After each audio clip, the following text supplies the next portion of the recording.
Чуден, но нередок настан се случи во Штипскиот затвор. Пред објектот пристигна автомобил.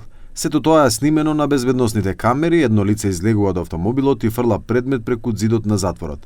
На 20 февруари, околу 21 часот и 40 минути, двајца затвореници со иницијали ЖЖ и РК излегле во дворот на Штипскиот затвор за да бараат топка, зашто подоцна полициските службеници разбрале дека се работи за количина на дрога наменета за затворениците.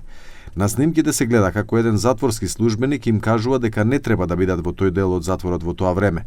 Но по наредба на предпоставениот биле повикани и 4 затворски полицајци кои наместо да ги спречат им се придружиле на затворениците во пронаоѓањето на дрогата со помош на батериски лампи. Како што рече директорот на управата за извршување на санкции Александар Пандов, следниот ден била пронајдена топка во која имало 35 грама кокаин и 50 грама марихуана. Да, овие се виновни и дека тие полицајци треба да бидат дисциплински казнети, но за жал полицајци БД, КП и ЗА не пронаоѓаат вина и веруваат во тоа дека затворскава полиција го бара часовникот кој што го губи наводно затвореникот ЖЖ, а кучката Цеца дека, како се вика, му го има однесено во некаде на страна. Од управата за извршување на санкции поднесува кривична пријава во основното јавно обвинителство за овој случај. Директорот Александар Пандов вели дека тоа покажува високо ниво на корупција во сите затвори во државата.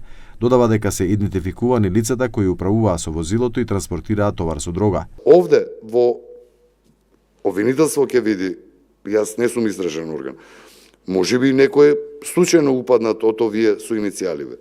Меѓутоа, поголем дел од нив јас тврдам дека имаат некаков материјален или било каков друг интерес и затоа ја барале таа дрога и дека не се тие од Сабајле нафта не се напиле за да се до толку наивни дека кучката Цеца му го земала телефонот на ЖЖ. По наредба на директорот е формирана дисциплинска комисија. Одлучено е дека тројца од полицајците, иако треба да бидат казнети, не биле виновни бидејќи верувале дека го бараа часовникот.